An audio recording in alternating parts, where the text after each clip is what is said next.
I got a nickname for you, but I won't dare say it here. That doesn't sound good. Live. I don't want to be a player no more. Ready, Mr. Cooper? We are. It's live. Okay, thank you. And thank you for joining us today for our special meeting. It's Tuesday, March 2nd, 2021, 6:02 p.m. And we are participating electronically via YouTube in accordance with Senate Bill 1108. Ms. Weston, may we call this meeting to order? Piles, Present from Romulus and Wayne County. Kennard,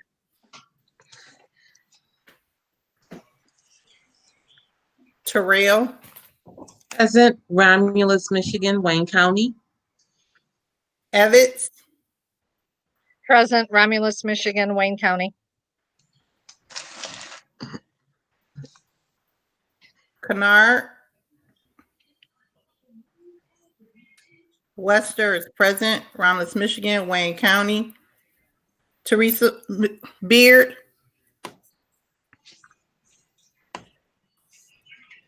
Beard was excused. She indicated she Excused. would be here.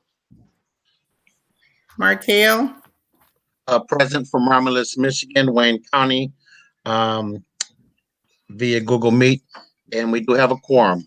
thank you. Before we step into the Pledge of Allegiance, I again just want to say thank you. I miss you all in my absence. Glad to be back. For those that didn't know, I was out for the Michigan bar exam, which was last week. So very excited about that. Please join me for the Pledge of Allegiance. Pledge allegiance to the flag of the United States of America and to the republic for which it stands, one nation, under God, indivisible, with liberty and justice for all. Now for the next portion of the agenda, I move that the Board of Education accept the meeting agenda as amended. Is there a second, please? Support. Moved by myself, supported by Piles, Ms. Piles. May we have a roll call, please? Terrell, Yes. Evans, Yes. Piles, Yes. Lester, yes. Martell, Yes. Agenda is accepted. We're now going to open up this forum to the public for public comment. As usual, those comments will be limited to 3 minutes. No personal attacks. And do we have anybody from the public that would like to address the board today? We do have one comment from an April and Ty Irby on behalf of the parents of Ezekiel Irby. The question is, will everyone get tested for COVID-19 before school starts back up? If not, why not? And that is it. Okay, thank you so much, Mr. and Mrs. Kirby. I don't know, Dr. Edmondson, if you'd like to address that now or save that for later. I'll be glad to do it now. I haven't spoken with the Board of Education about that, but an employer has the prerogative to set that standard. Currently, we don't ask people whether or not they've gotten vaccinated, staff. We don't ask people if they have taken the flu shot. Though COVID is wreaking havoc, the flu has done its job as well. At this time, people were given an opportunity to take the Mr. and Mrs. Irby. Boy, it make me lose my train of thought when I look at something like that. At this time, Wayne County has offered all educators an opportunity to take a COVID shot. I am one of the ones that had a COVID shot. I've gotten both of them. It's a little bit flat on Sunday, very lethargic. However, roughly 66% of our staff, and we don't know that because they can't release that. You can't release that because there's HIPAA laws. Can't tell me who took it and who didn't. I don't have the right to even ask at this point. That's not something that I foresee the board asking. That's something that we could have a conversation about, but I did not plan to present that to the board or force staff members to make that decision on whether or not to get vaccinated. that was the question, right? It wasn't about whether or not, I think that was the question, right? Whether or not we're going to make them get vaccinated? Or I, was it? I don't know if it was limited to staff and or other students. I'm not sure. No, but if they exhibit, I can promise the Irbies, if anybody exhibits the symptoms, we do have proper protocol for that. I was at RACC the other day to see the principal that was taking temperatures. Now, I will not guarantee that all principals will be taking temperatures in all of our schools. I can guarantee that if a student exhibits any of the symptoms, that we do have a process for that, as well as teachers. Teachers are very cognizant of, they're the adults. They know what's going on. So if they exhibited any kind of, some symptoms, then we have a process for them too. Thank you, Doctor, and forgive me, Mr. and Mrs. Irby. So I hope that answers the question. Is there any additional, Mr. Cooper? There is not. That's it. Thank you, sir. At this point, we're going to move forward into the next item, which is an action item regarding a resolution to permit school boards to meet in person. Is there a motion on the floor? I move that the Board of Education adopt the presented resolution to permit school boards to meet in person. The rationale is in-person school board meetings continue to be prohibited until at least March 30th, 2021.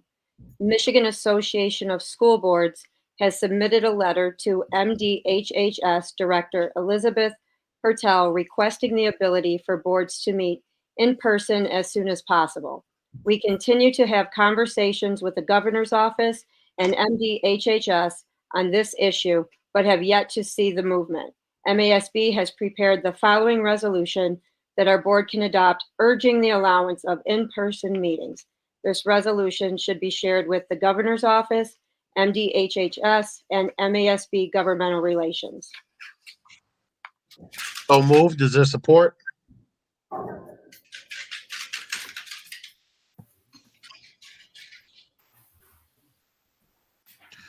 So moved by Ms. Piles. Is there support?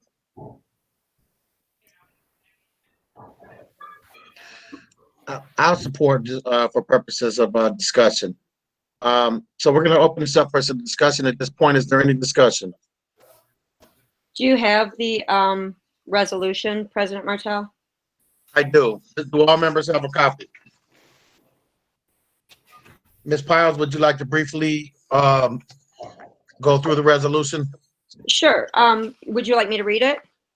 If you want to read it in its entirety, that's fine. If you want to just brief All right. it, that's fine as well. All right. The purpose of it is because we are voting to return to in-person learning, and within education, school boards are the only groups that remain prohibited from gathering. So to show our confidence and our desire to go back, the resolution reads as follows. Whereas school districts have been strongly encouraged to begin offering in-person instruction by March 1st, 2021, and each local school board has the responsibility to make that ultimate decision for their school district. And whereas Romulus Community Schools has worked diligently to prepare for and implement the return to in-person learning for all students in grades pre-K, K through 12, and post-secondary, and whereas all students and staff are permitted by the state of Michigan, including the Michigan Department of Health and Human Services, to attend school in person, and whereas members of the school board are the only individuals within their school districts who are not permitted to meet in person, and whereas requiring school boards to meet virtually while encouraging students to attend school in person and for staff to work in person sends a mixed message to our community and staff, and whereas Romulus Community Schools would like the ability to meet in person with strong health and safety mitigation measures in place that are consistent with measures taken for all other school classes and activities. Now therefore be it resolved, Romulus Community Schools request that MDHHS and the governor allow school boards to have the option to meet either virtually, in person, or a combination of the two beginning immediately. Thank you, Ms. Piles. Is there any discussion from the board before we move forward with the vote on the resolution? Mr. President, may I please? Of course. I I'm not, I did read this resolution, and of course, I have had both vaccinations, so I feel comfortable. But I do know that there are some people that don't have that same comfort level. And whereas within the school district, building administrators are following guidelines that have been put into place, I'm just a little bit concerned that if a board member decides to choose the option to meet virtually as opposed to actually coming into the boardroom, that they may be frowned upon. I think with the return to learn, we are allowing our parents and families to make the decision whether or not they want to remain virtual and whether or not they want to come into face-to-face. And so, whereas I know that I've done everything that I can do to make sure that I am safe and that I'm the people that I'm coming in contact with would be safe, I'm just a little concerned that there may be some issues with board members that have not been vaccinated and have make the choice according to what they're saying to wait until the end of the month to actually come in. That's all.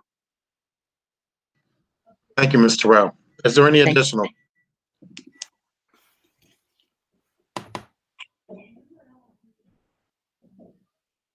If not, we can go to a roll call vote, please, Ms. Wester.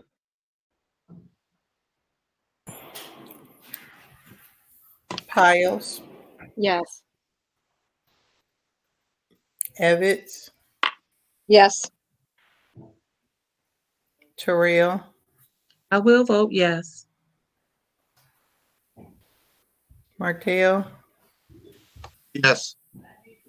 Wester is yes. Motion is approved. Motion carries. Resolution is passed. We are now going to go into the next action item, which is the return to in-person learning plan. Is there a motion on the floor, please?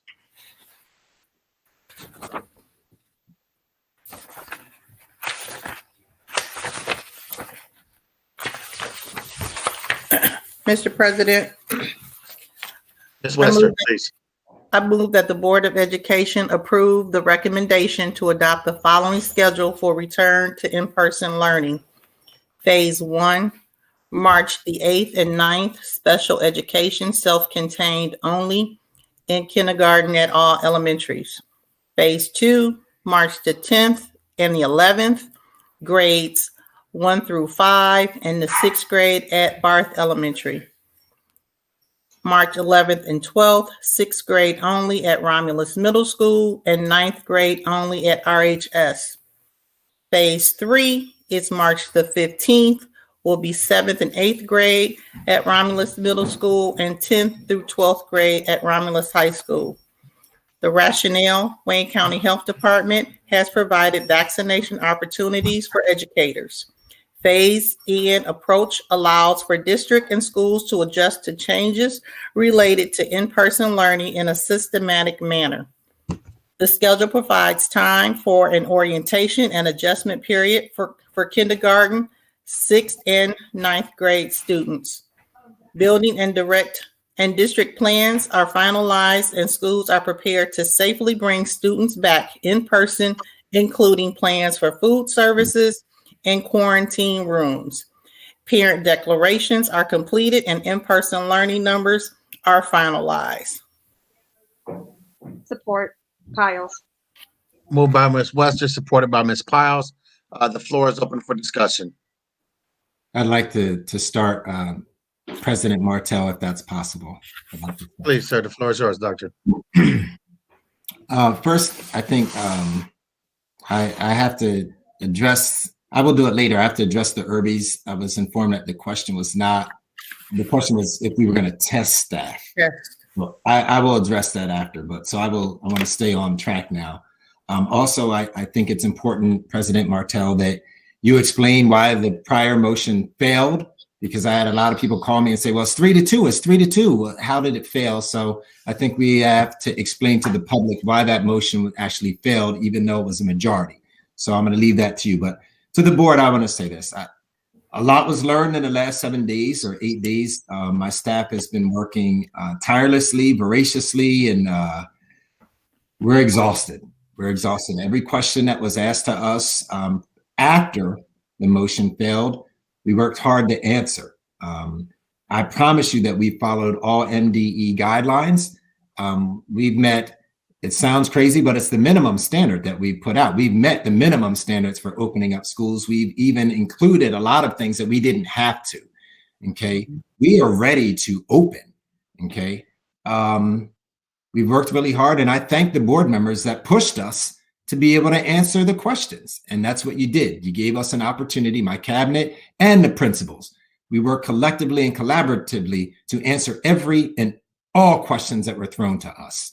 Okay, and we answer them honestly and to the best of our knowledge. We understand that there's misinformation, and some of that misinformation was internal. So I accept that. I will take that on and say that a lot was thanks to a board member for making us aware that some of our websites were not updated. So it caused confusion that something is out there and a parent goes to that and it's not updated and it looks like it's the opposite of the return to in-person learning plan. So we've addressed that, particularly when we were aware of it. So all of our websites have been updated, and we apologize because that's internal. So I own that one for the principals, period, if that was the case. And it was the case. So I addressed that. The default is virtual. Currently, we have all of our families that are in virtual learning. We have given them an opportunity. If they feel, as Trustee Terrell just said, if they feel the trust for us, if they feel that their child needs to be in school emotionally, physically, whatever it takes, and they've decided that they want that option, that's what they have. If anyone can't meet that standard or doesn't like the standard that we've set, then the default is virtual. This isn't where the state said everybody's got to open. This is, we're trying to open those that want to move forward have, and we have those numbers for you. We updated them for you. So no school at this point has more than 200 students, and we go, I think, as low as maybe around 100. So think about a school that only has 200 kids. Okay, and we don't have that conversation. Think about a school that has 115 children that normally has 300, 350. So that's what we're looking at. So we're looking at very reduced numbers. I thank Vice President Piles for walking with me to RECC to see how it works in theory and in practice. And Ms. Daigle to explain to us everything that went on and all the work that she has put forward. I can promise you and assure the community that all of our principals have done that same thing. I encourage the board members that if you visit schools that you, one, give me the courtesy to let me know that. That's number one. But number two, to please go into the schools and ask the questions. You're representing the school district, so please do that. We have an opt-out, opt-in. I mean, I'm gonna put it out there now. You know, there are parents, as I said in our meeting today, there are parents that don't want their kid to go in. They want your kid to go in. And then when your kid is okay, then it's all right now for them to put their kid in. We're open for that. We expect that. We expect that some parents in April are going to say, well, I want my kid in Barth now. I want to go to WIC. Well, we have provisions for that. If we can safely do it, we expect that, okay? We want our parents to come back. We want our kids to come back. So we have provisions in there for that. So don't think, even though we said, hey, you've made your decision, we have made the decision, but there are some parents that are waiting to see how well we've done this. Next, I'm emotionally ready. And I can tell you that our staff is emotionally ready. We can't keep playing this game of start, stop, start, stop, start. Emotionally, I can't handle it. Okay. And I can tell you that kids are ready and parents are ready. Not all. Let's give them the opportunity to get in school and get their emotional level back where they need it to be. And last but not least, our principals do have the flexibility. This isn't a one size fit all. They know their building. So some people might have their quarantine room somewhere where another one doesn't. Some might have a walkie-talkie to get kids down. Another principal would walk their kid down. Okay. We have to follow social distancing. If we follow social distancing and wearing a mask and parents following the standards, the CDC standards, and the kids and staff following CDC standards, I think we'll be fine. And I will say this. March 12th, I remember when the state came down. I can tell you, I was in an interview when Governor Granholm, I said it again, Governor Whitmer said, hey, we're closing schools down. I feel so blessed that I have not come down with COVID, but I made certain that I tried to follow those CDC guidelines. And that's what we're going to do in this school. I can promise parents when we open that we will be adamant in following CDC guidelines. And if your child is not following those guidelines, we're calling you to come get that child. So I need the board to know that we've worked really hard. We have principals here to answer questions, but I don't want this to be a let's open it up and ask every question. But I think the principals that we have here, we didn't ask them all, are here to support. I think all of our principals are very supportive at this point in opening. And I ask for the board's support in passing this action item and allowing us to do the work that we have all decided that we wanted to do. I was going to pass it over to Dr. Laws, but I don't think I need to pass it over to Dr. Laws. I'm going to be the one that's going to be responsible for this one today. Thank you, Doctor. And Board, if I may, I recall back when this all first began, you know, I'm a parent and I'm always for options for other parents.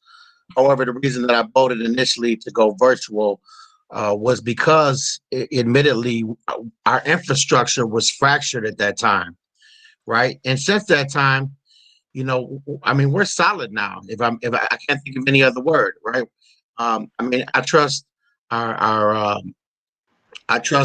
central office. I trust our building administrators, and you know, I'm willing to vote in favor of returning into person, or for an option to return in person.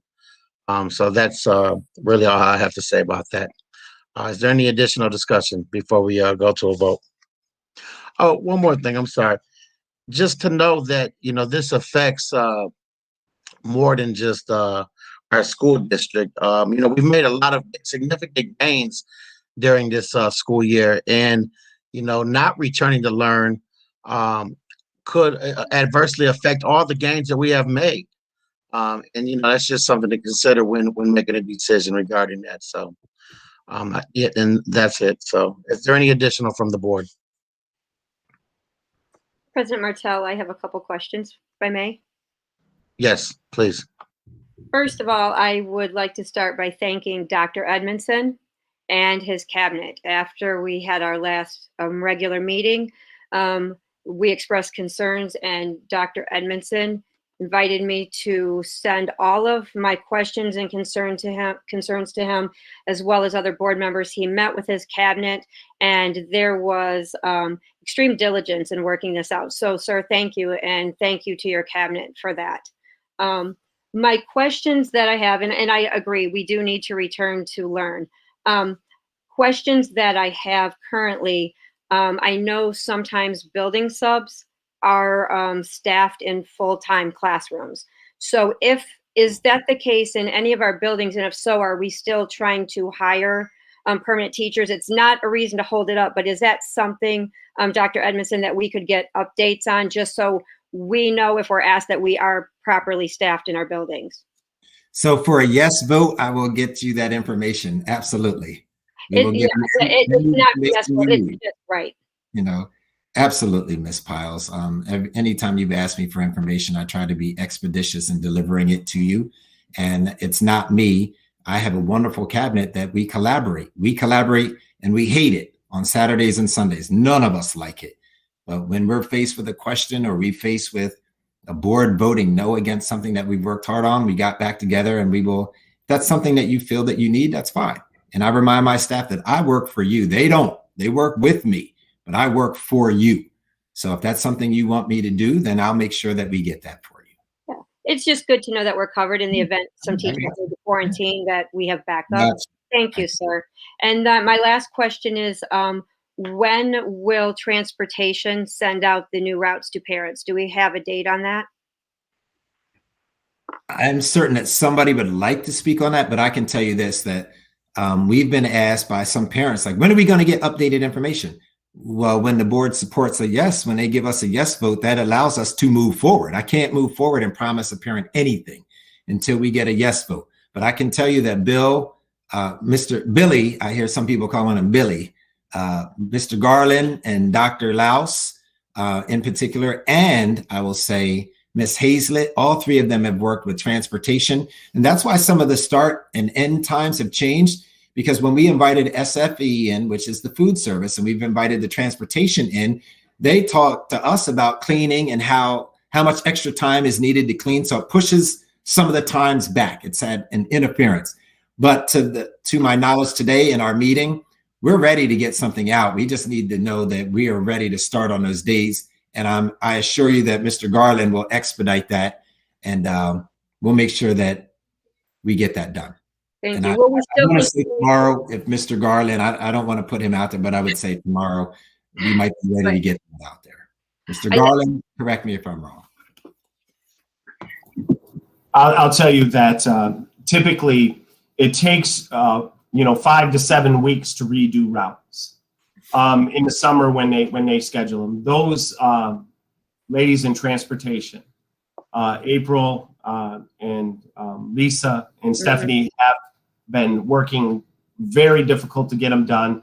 And I know they won't let us down. We should have them in the next day or so. And as Ben said, if it gets passed, if it gets approved, otherwise, they're wasting a lot of time as well. So, but as soon as they're up and ready, I will send them to Dr. Edmondson and to the cabinet, and just so everyone understands it, and we'll get it out to those parents because we want them to feel comfortable. We want them to come back. And just to share this with the board today, Deani, she mentioned and almost got us all emotional in the meeting about hearing children laughing in her building again, listening to their little voices, the little trickling water sound of kids having conversations, and how emotional it made her staff, who were at one moment afraid, but by the end of the day, they were back into the routine and happy to have the kids back. So we will get those things as soon as they come in. But I'll tell you, transportation, they have worked very difficult on getting those done in a timely manner. Thank you, Mr. Garland. And will we continue to deliver food through the bus routes for those who remain virtual? We won't be able to do that, but we will have buildings to where food will be able to be picked up by parents who have students that are virtual. Because of the restrictions on COVID and social distancing, we're going to utilize every bus we have to pick up students and deliver them. Thank you, Mr. Garland, Dr. Edmondson, Ms. Piles. I see that Ms. Kennard has her hand raised. Ms. Kennard, the floor is yours. Thank you, President Martel. Here, but it's all taken care of. So I would just like to comment on the fact that I know that the board at our last meeting, we did not pass the return to in-person. And after that, we've had a tremendous amount of questions that was brought forth to the administration. And I do know for a fact that they diligently worked hard in making sure that those inquiries that we had as a board, some of those are, from what we have encountered from many, many areas, whether it's from the residents or things that we had, on our minds as well. And I want to thank them for taking that time and seeing that of the urgency in handling that. And so, and because of that, all of that information that we received, and I found out that we had the state-of-the-art, I think it was iodized, correct me if I'm not right, Mr. Garland, but the type of equipment that we have in our buildings that, is state-of-the-art, and the effectiveness of it, where it would help in the areas where other districts are using other things.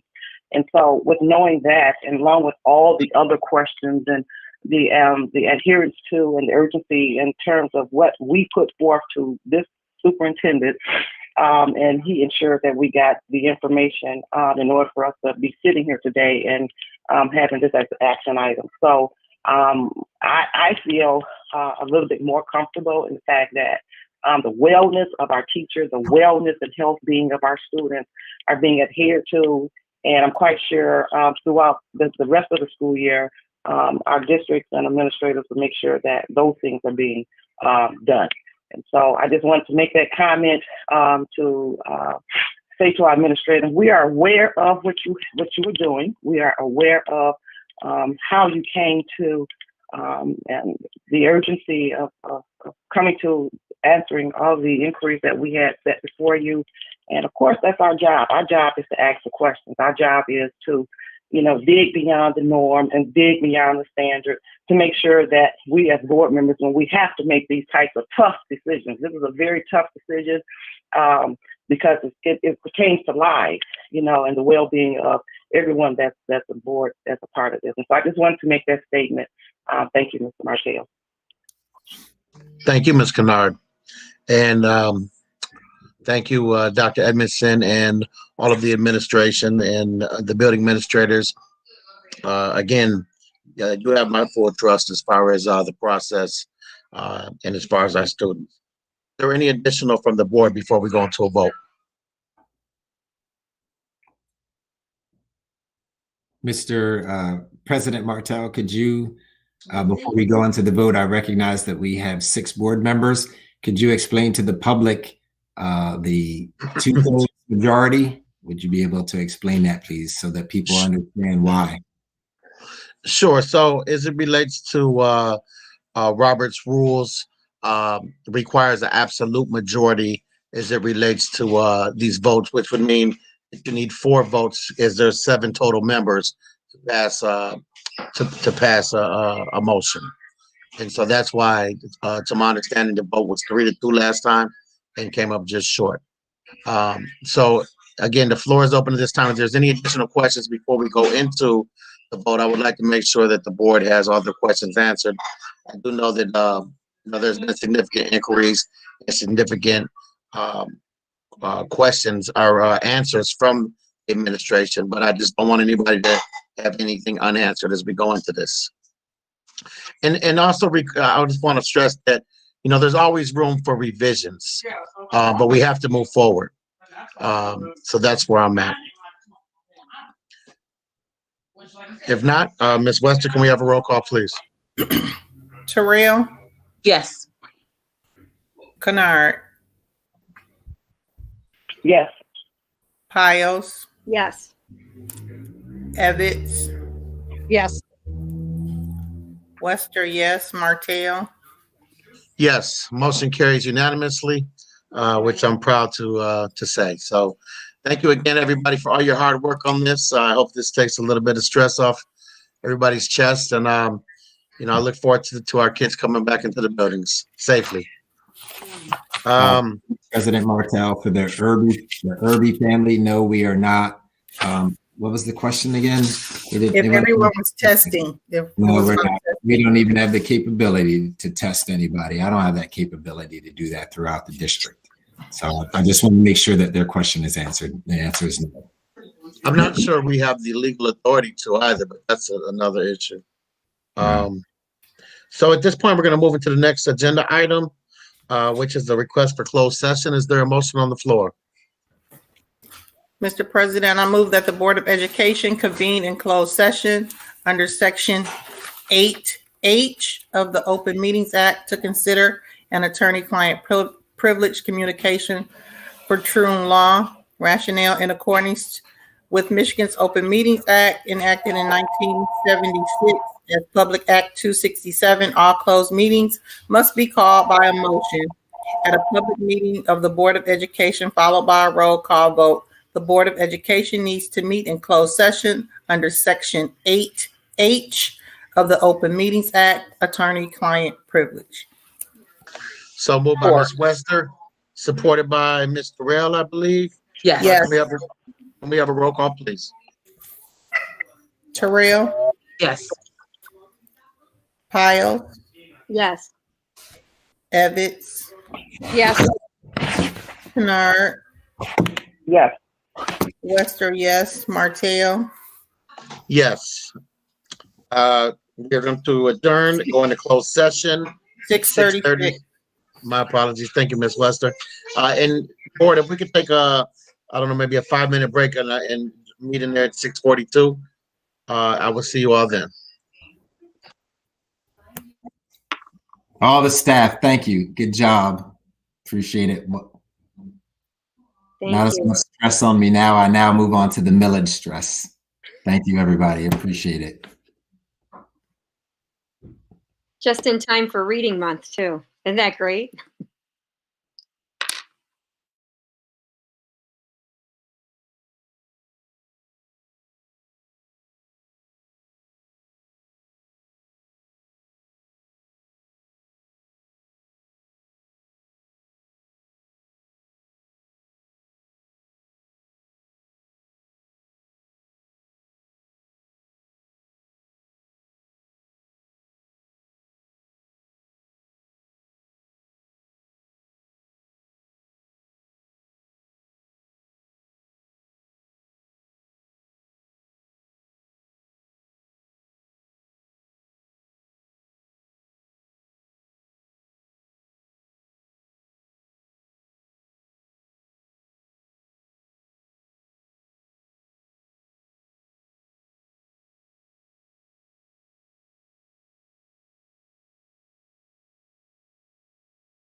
Yeah, I'm gonna tighten it up a little bit, Mr. Martell. I was generous over the summer because I didn't have a job. We are live. Welcome back, and thank you for joining us. We are returning from open session. I move to return back into open session. Is there support, please? Moved by myself, supported by Ms. Piles. Can we have a roll call, please? Evans. I'm sorry. Terrell, Yes. Kennard, Yes. Piles, Yes. Lester, yes, Martell, Yes.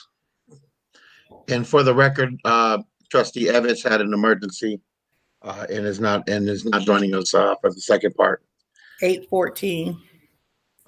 We are back in open session, and we are going to turn the floor over to Dr. Vernon Harlan, who is with our CTE. Dr. Edmondson, did you want to say anything before we turn the floor over to Dr. Harlan? No, I'm good. Thank you. Thank you. Okay, thank you. Dr. Harlan, the floor is yours. As I understand, you have an update regarding the RCTE program.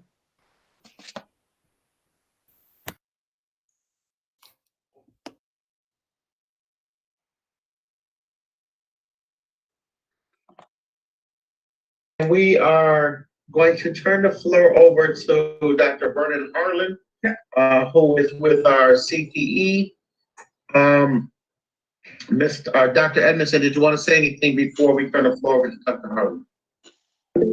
No, I'm good. Thank you. Okay, thank you. Dr. Harlan, the floor is yours. As I understand, you have an update regarding the RCTE program.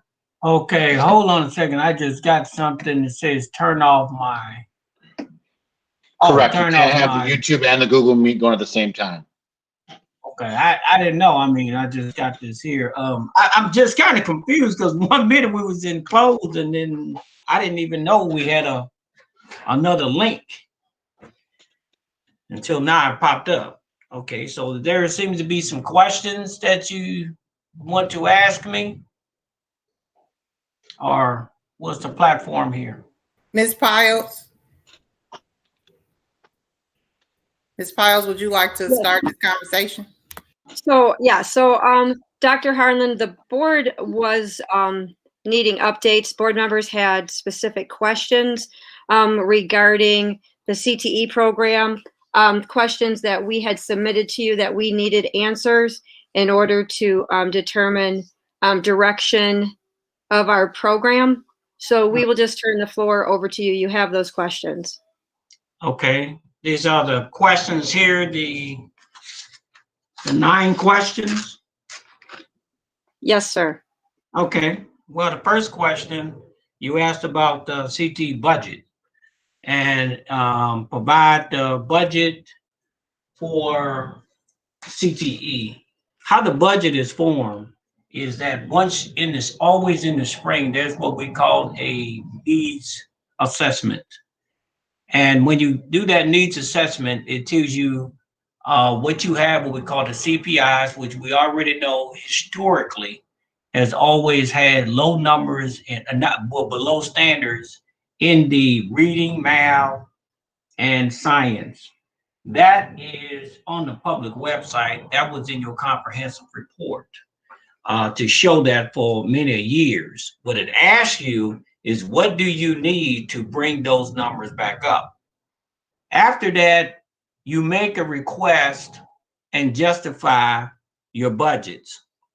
And what it is that you have a Perkins budget. But for some of you don't understand, you got Perkins, you got 61A. 61A is added cost. That's the enrollment. That is the money you get for completers. But the Perkins money for over the years were like $83,000, 84. And this Perkins here, I got it at 106 because I asked for more resources. At that time, you have a match. It's a 90-10 match. So just to give you an update, I think I sent this to you all last year for this year, 2020. you received $84,817.33 in Perkins funds. To make the match, the district has to pay about $390,925.77. So it goes back to my original in your comprehensive report that you're spending about $485,000 for the CT program, which basically the bulk of this money has been coming out of your general fund. And I also too pointed out into that report that even over a 3-year period, you don't spend millions and millions of dollars for CTE compared with the completion rate. The completion rate was less than 1%. So if you take about 2,500 students that have been in your CT program and you only had 500 and some people completed, that is not a good number. So then we have to come back and start taking a look. Now, when it comes to the budget is developed by the Director of Business and Finance, which was Ms. Rudolph. She takes the Perkins money, add into the general fund, and then it's broken down to the categories. So you're paying teacher salaries, insurance, retirement, vision, is all that. So that's actually self-explanatory. This is mandatory. It's called a 4033. You have to file this every year. And Ms. Rudolph filed that. Second question is you asking about the Perkins. The Perkins is basically in the expenditure when it comes to line items is handled by Mr. Baker. Mr. Baker has been doing this. And Mr. Baker is the only one that has the credentials. And he's the only one that can submit. The concern I had, and I sent an email with some documents supporting why we are at 0%. This is the same thing that happened last year. I do not have any control over it. I cannot enter time. I can't do anything. But what's very interesting about it is that there was already costs that we have already incurred, and why those things were not submitted for reimbursement. You got tech aids, that should have been submitted. You got Knowledge Matters. You've got other things that should be submitted for reimbursement. Last year, this time, it still was 0%, even at the same time when Sue Terrell was here. So that caused a serious problem in the sense that who is the one that's responsible? As I said before, and you look at my documents and my letter that I sent to the board, Mr. Baker has always made mistakes and errors, and Ms. Rudolph has always cleaned it up and resubmitted. Now, I've told Mr. Baker, I said, well, why don't you contact Ms. Rudolph? She'll tell you exactly how to do it. Well, he did contact Ms. Rudolph, and she did tell him how to do it. I started seeing some errors where my invoices were submitted, and I even told him, I said, my invoices are not submitted the first half. My invoices is the second half of the year. My first half comes out of general fund. So who is responsible for this? This is Business and Finance, and this is Mr. Baker. Responsible for development of the budget, of course, as the Director of Business Finance. Monitoring, I do monitor, but it's actually Business and Finance because they have to file this report. Amending, if it need anything to be amended, that I will submit to MDE. Are these been done? We got the issue of this reimbursement that he refused to do. So I can tell you what will happen if you don't do it and you keep missing these deadlines, which actually starts back in October. And I warned him is that they're going to confiscate your funds and put it back into the general pile. And that means that any other district in your region is allowed to use those funds. Last year, we had a district who didn't use all their money. That's how I got the extra $9,000 to buy the. Dr. Harlan? Yes. Yes, If sir. I may, and forgive me for interjecting, we are not permitted to discuss other personnel in open session. So let's just try to stay streamlined to the question and answer since we are in open session, please. Okay, well, I didn't know we were into that. Yes, sir. Thank you for clarifying that. So that is basically the accountant when it comes to the business and finance. That has never been my job or Sue's job, or I should say the former person's job, because the only person that has credentials and the authority to do that is the person of business and finance. The second you asked about, do anybody got any questions about the budget? Yes, this is Kennard. I do have a question. Okay. Can you hear me? Yes, I can hear you. Okay, my question is, you spoke about the deadline for conversating of the funding. If it's not, what's the timeline for that? I know that, you had back in October 2020 was when it should be. There's a deadline. Is that the deadline when it should be? It starts entering the first quarter. So at the end of the, I guess, say fourth quarter, which is the end of the school year, which is June 30th, is the timeline after that, or are they auditing and managing it during that time frame?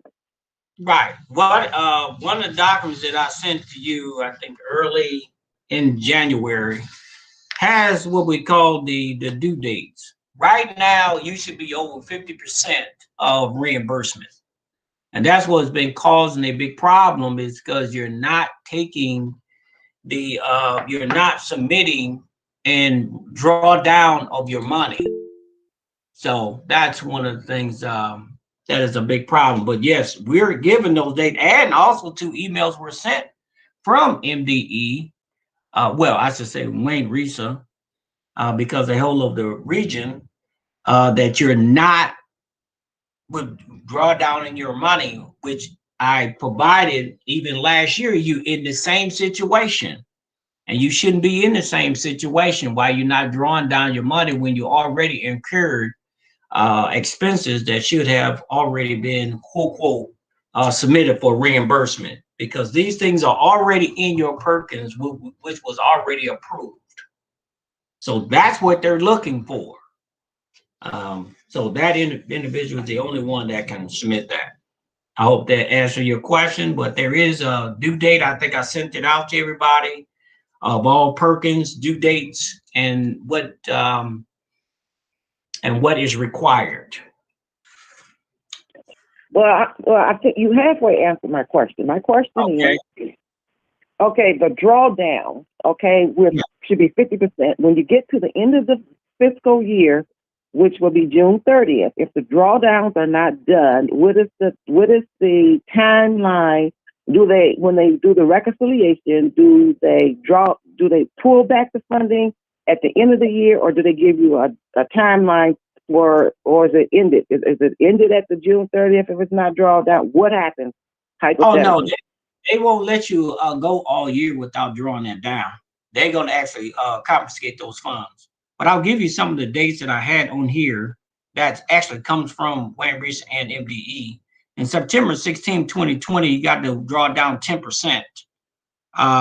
When you get to November 18, 2020, you got to have 30%. December 16th, you got to have 40%. January 20th is 50%. February 17th, which is it's already past 60%. March 17th is 70%. April 21st is 80%. So more than likely, they're gonna, if you don't draw this money down, that money is probably gonna be confiscated and put it back into the pile for anybody else in the district to use.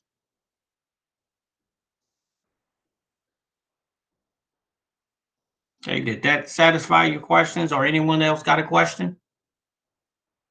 And I'll give you an example. There's a district in our meeting that had substitute teachers. Hello? had substitute teachers in their Perkins. Since they had a hard time getting substitutes, and it was $30,000, that $30,000 not going to come into the pot that, first come, first serve, as long as you justify it. So they're going to have to surrender that money. I don't want to get to the point that you have to surrender this money here. Okay. No other questions? All right. The second one you asked about compliance. Who is responsible for compliance? Well, that's a two-category thing. I mean, actually two strain. One is I signed the assurances for Romulus, which means that in a sense, I have to make sure that all the I's are dotted and the T's are crossed. The other one is the building administrator.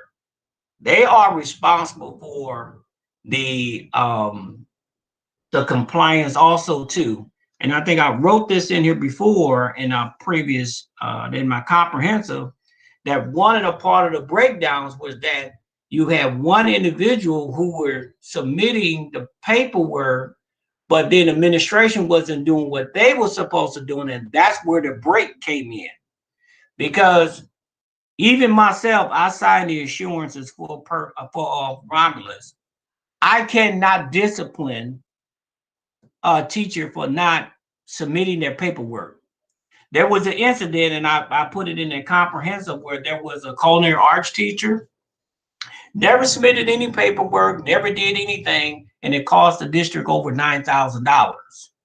Now, the thing was, and I actually had a conversation with the former person, and they said that, well, we couldn't do nothing with them because administration is the only one that can discipline them.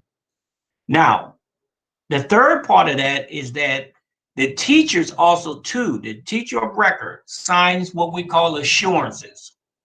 And it's on what we call GEMS, used to call Navigator Track Book. They are responsible for everything in that class, and they have to meet all the standards. So you see the three-pronged thing here is that I've sent, even at the GEMS right now, I've sent over 5 emails to the building administrator that says, hey, I need to have these teachers, complete their GEMS. And a lot of them is this, their syllabus got to be uploaded, the instructional, and I've given numerous and even a video, and I still today do not have all these teachers. I only got 2 teachers who submitted everything. That's a compliance issue, but I cannot discipline them. In the email I sent you the other day, and that was dealing with the issue of the, I think the follow-up, or even when I sent the follow-up, one I sent about Perkins drawdown, and the other one has to do with the inventory. In Raza's, yes, sorry. If I may, again, I apologize. I'm going to suggest to the board that we either move this to close or adjourn it into the next meeting in close. Due to the sensitive nature of, some of the things discussed, I don't want, we're towing a thin line, and I just want to stay in compliance with our duties as a board as far as closed versus open session. So, and no disrespect, and I apologize for interrupting. It's just, due to the sensitive nature of the subject material. So with that being stated, I'm going to make a motion to adjourn this until our next meeting, at which time we can give him his proper due time in closed session. Support. Can we have a roll call, please? Kennard, Yes. Terrell, Yes. Piles, Yes. Wester, yes, Martell, Yes. Meeting is adjourned until next Monday. And again, Dr. Harlan, my apologies. We just have a duty as a board to, we're under certain duty as far as maintaining what's permissible in open versus closed session. So my apologies, but we will give you your due and as far as answer all the questions in closed session at the next meeting. No problem. Thank you, sir. My apologies again. Board, We will see you at the next open meeting. It's for the community and the public. Thank you for joining us this evening, and we look forward to a safe school environment and seeing you at the next meeting as well.